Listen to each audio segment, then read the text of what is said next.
Assalamualaikum warahmatullahi wabarakatuh. Selamat datang pada pertemuan kali ini di mata kuliah Psikologi Industri. Kita akan bahas mengenai kepuasan kerja. Apa itu kepuasan kerja? Ada beberapa pendapat ahli. Menurut Robbins, kepuasan kerja adalah sikap umum terhadap pekerjaan seseorang yang menunjukkan perbedaan antara jumlah penghargaan yang diterima pekerja dan jumlah yang mereka yakini seharusnya mereka terima. Greenberg dan Baron sendiri mendeskripsikan kepuasan kerja sebagai sikap positif atau negatif yang dilakukan individu terhadap pekerjaan mereka. Kemudian, pendapat Luke dalam Lutan, kepuasan kerja adalah kondisi emosi, ya.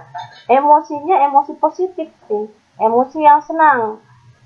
Emosi senang yang berasal dari penilaian pekerjaan atau pengalaman kerja seseorang.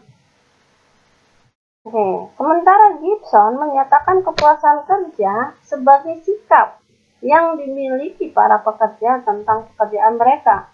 Hal itu merupakan hasil dari persepsi atau pandangan mereka tentang pekerjaan yang mereka jalani. Ini ada pepatah. Ngapain kerja kalau terpaksa? Ya. Jadi keterpaksaan hanya akan menimbulkan ketidakpuasan dalam bekerja. Itu salah satu pesan penting yang disampaikan oleh saya untuk kalian yang bekerja agar bisa fokus dengan pekerjaan yang kalian minati, kalian sukai, dan kalian butuhkan. Oke, lanjut.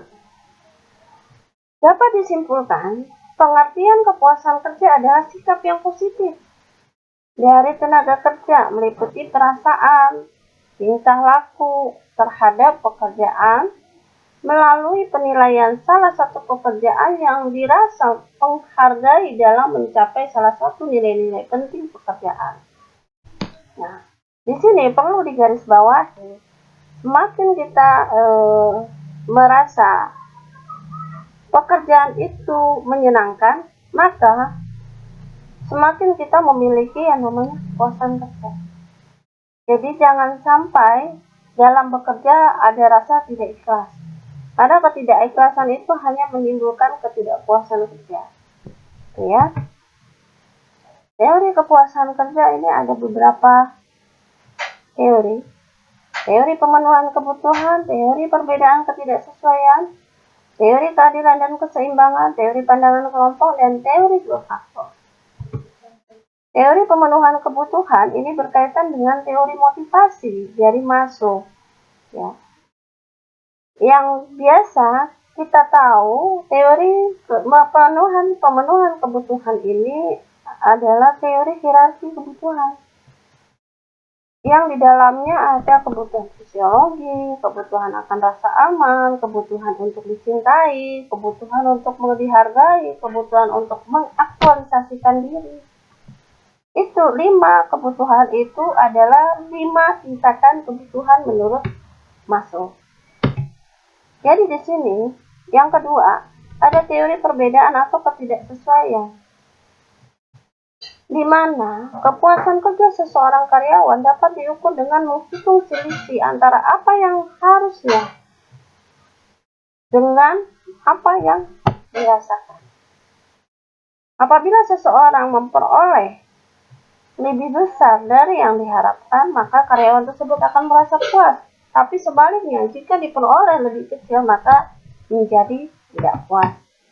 Teori keadilan, yang ketiga teori keadilan atau keseimbangan. Teori ini mengungkapkan bahwa seseorang yang merasa puas atau tidak puas tergantung ada atau tidak adanya keadilan dalam lingkungan pekerjaan. Jadi ini terlihat dari input outcome comparison function intuition and equity. Input adalah suatu nilai yang diterima karyawan yang dapat menunjang pelaksanaan kerja, seperti pendidikan, pengalaman, skill, usaha, peralatan pribadi, dan jumlah jam kerja. Jumlah jam kerja itu masuk ke input. Outcome adalah semua nilai yang diperoleh dan dirasakan karyawan, seperti upah, keuntungan tambahan, satu simbol pengenalan kembali, kesempatan untuk berprestasi, atau mengekspresikan diri. Comparison portion adalah perbandingan, ya. Puas atau tidak puasnya pegawai merupakan hasil dari membandingkan antara input outcome dirinya dengan membandingkan input outcome karyawan lain. Ini. Equity and equity, jika perbandingan di atas tadi dirasa seimbang atau adil, maka pegawai tersebut akan merasa puas. Ya, ini lanjut.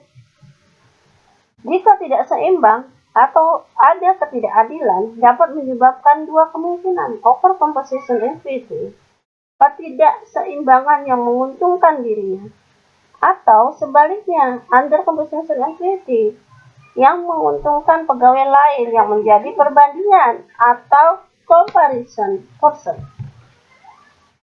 Keempat, teori pandangan kelompok, social reference group theory. Teori ini mengungkapkan bahwa kepuasan kerja karyawan tidak hanya bergantung pada pemenuhan kebutuhan saja, tapi sangat bergantung pada pandangan dan pendapat kelompok. Acuan tersebut dijadikan sebagai tolak ukur untuk menilai dirinya maupun lingkungannya.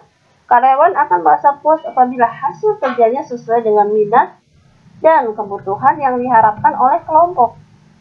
Yang terakhir adalah teori dua faktor. Teori dua faktor ini juga berkaitan dengan teori motivasi. Oke, di sini kita bisa lihat ada hygiene faktor, ada motivator. Hygiene faktor ini masuk ke dalam faktor ekstrinsik atau faktor pemeliharaan yang terdiri dari kebijakan perusahaan, administrasi, supervisi, hubungan interpersonal dengan rekan kerja maupun dengan atasan, gaji, keamanan kerja, kondisi kerja. Ini masuk semuanya dalam faktor ekstrinsik. Faktor-faktor motivator adalah prestasi, penghargaan, kenaikan pangkat, pekerjaan itu sendiri, dan tanggung jawab seorang pekerja terhadap pekerjaannya. Lanjut, Herzberg selanjutnya menetapkan bahwa kepuasan dan ketidakpuasan kerja adalah dua hal yang berbeda. Teori ini membedakan dua kelompok faktor pekerjaan, baik tadi yang saya sebutkan intrinsik maupun faktor ekstrinsik.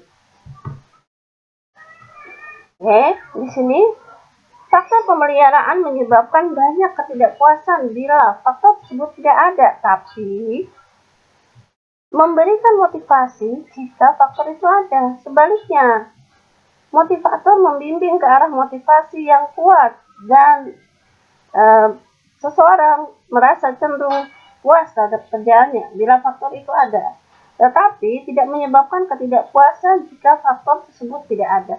Ini dari sisi motivator. Oke, selanjutnya hasil dari kepuasan kerja ada kepuasan kerja dengan kinerja hubungannya positif, kepuasan kerja dengan pergantian karyawan hubungannya negatif, dan kepuasan kerja dengan ketidakhadiran itu hubungannya negatif.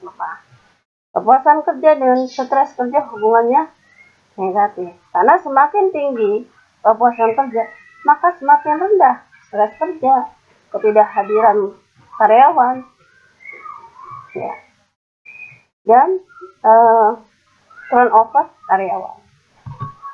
Oke, di sini yang terakhir, kepuasan kerja bisa diukur dengan rating scale, critical incident, dan interview. Oke, sampai sini penjelasan saya, ya. Semoga bisa bermanfaat. Terima kasih. Assalamualaikum warahmatullahi wabarakatuh.